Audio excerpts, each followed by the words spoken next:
আমার সবসময় chicken roast রান্না করতে অনেক বেশি ভালো লাগে এবং আমার চিকেন রোস্টটা মাশাল্লাহ মাশাল্লাহ সবাই বলে অনেক মজাও হয়। আসসালামু আলাইকুম, সবাইকে নতুন একটি ভিডিওতে ওয়েলকাম করছি। প্রায় অনেক দিন পর চিকেন রোস্ট রান্না করতেছি, ভাবলাম আপনাদের সাথে শেয়ার করি। তো এখানে প্রথমে চিকেনগুলোকে আমি একটু মরিচের গুঁড়া আর লবণ দিয়ে মাখায় রাখছিলাম। এটাকে এখন আমি ভেজে নিব।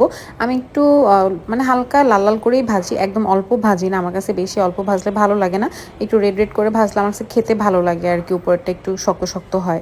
তো সবগুলোকে আমি এভাবে ভেজে নিচ্ছি। এরপর আমি একটা কড়াইতে তেল দিয়ে শুধুমাত্র বেরেস্তা ভেজে নিচ্ছি, কারণ বেরেস্তা ভালো পরিমাণেই লাগে। আর যেদিন রোস্ট রান্না হয় সেদিন অবশ্যই পোলাও তো রান্না হয়, তো একসাথে সব বেরেস্তাগুলো ভেজে নিচ্ছিলাম আর কি। তো এরপর আমি একটা হাঁড়িতে বড় একটা হাঁড়ি নিচ্ছি, কারণ রোস্ট রান্না করতে একটু বড় হাঁড়ি হলে সুবিধা হয় নাড়াচাড়া করতে। তো হাঁড়িতে প্রথমে তেল দিয়ে দিলাম, তার মধ্যে সব ধরনের গরম মশলা, এলাচ, লং, দারচিনি, তেজপাতা, আমি জয়ত্রী দিয়ে দিছিলাম। তো সব কিছু দিয়ে পেঁয়াজগুলোকে একটু ভালো করে লাল লাল করে ভেজে নিব। পেঁয়াজটা একটু লাল লাল করে ভাজা হওয়ার পরে এখানে আমি পেঁয়াজ বাটা দিব। রোস্টে অবশ্যই পেঁয়াজ বাটা দিবেন, তাহলে গ্রেভিটা অনেক সুন্দর হয়। আর পেঁয়াজটাকে একদম মানে বেরেস্তার মতো করে একটু ভেজে নিলে ফ্লেভারটা ভালো হয়। তো এরপর আমি পেঁয়াজটাকে একটু ভেজে আদা বাটা দিয়ে দিলাম, রসুন বাটা দিয়ে দিলাম। এখন এগুলোকে একটু ভালো করে ভেজে নিব মশলার কাঁচা ফ্লেভারটা চলে যাওয়ার জন্য। এরপর সব ধরনের গুঁড়া মশলা, সব ধরনের বলতে এখানে মরিচের গুঁড়া, ধনে গুঁড়া, জিরা গুঁড়াই দেওয়া হবে, হলুদের গুঁড়া কিন্তু দেওয়া হয় না। রোস্টে তো কখনো হলুদের গুঁড়া দিই না, তবে ঝাল রোস্ট করলে হলুদের গুঁড়াটা দিই আর কি। এরপর আজকে আমরা বাসায় বানানো মশলাটা দিই নি, আজকে দিয়ে দিছি বাইরের মানে রেডিমিক্স যে মশলাটা থাকে রোস্টে, সেই মশলাটা দিছি। তো সব কিছু দিয়ে ভালো করে ভেজে নিতে নিতে এর মধ্যে আমি একটু টক দই দিয়ে দিলাম। টক দই দিয়ে এটাকে ভালো করে ভাজা ভাজা করে নেব। যে দেখেন তেল ওঠা পর্যন্ত একটু মশলাটাকে কষায় নিছি। এরপর পানি দিয়ে মশলাটাকে কষাবো। তো সুন্দর মতো মশলাটা কষানো হচ্ছে। আর মশলা কষানো প্রপার হয় যখন বুঝবেন তেল উঠে আসবে, একদম ভাজা ভাজা হয়ে আসবে মশলাটা, তখন। আর মশলা কষানোটা যদি সুন্দর হয়, খেতে কিন্তু অনেক বেশি ভালো লাগে তরকারি।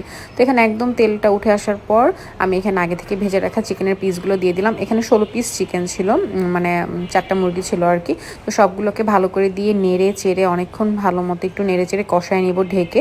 মানে এই অবস্থায় আমি ঢেকে দিছিলাম। তো এটাকেই ঢেকে ঢেকে কষায় নিব। এর মধ্যে কিন্তু কোনো কিছুই আমি দেই নাই, একটু অল্প আঁচে রেখে কষায় নিছি। তারপর এখানে আমি মাংসটা কষানোর জন্য একটু লিকুইড দুধ দিয়ে দিলাম। একটু বলতে ভালো পরিমাণে, আমি টোটাল রান্নায় 1 লিটার দুধ ইউজ করছি, এর মধ্যে হাফ লিটার একটু কম আমি এখন কষানোর জন্য দিয়ে দিছি।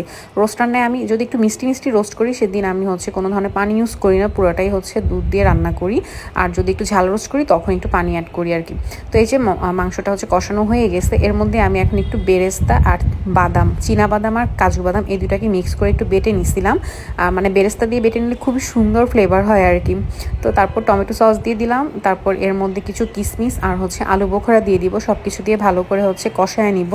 এর মধ্যেই কিছু কাঁচামরিচ দিয়ে দিব। একটু কাঁচামরিচটা এ পর্যায়ে দিলে সুন্দর ফ্লেভার হয় আর কি। তো সুন্দর মতো দেওয়ার পর এর মধ্যে এখন গ্রেভির জন্য একবারে দুধ দিয়ে দিলাম।